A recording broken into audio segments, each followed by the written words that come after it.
buying a house with a septic tank, you gotta get that system checked before signing anything, no joke. So here's the deal. Septic tanks need regular care, like every 3 to 5 years, to avoid nasty surprises.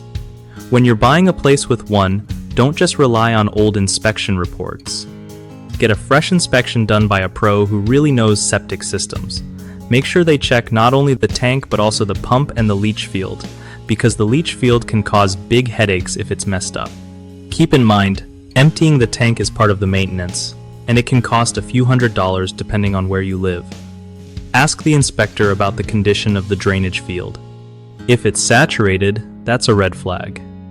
Also, get a clear idea of how often you'll need to service the system and what that usually costs in your area. Finally, keep all the inspection reports and receipts handy for future reference or resale. One of the biggest mistakes people make when buying a house with a septic tank is skipping a thorough inspection. This can lead to surprise repairs costing tens of thousands of dollars later on. Another common issue is ignoring the condition of the leach field.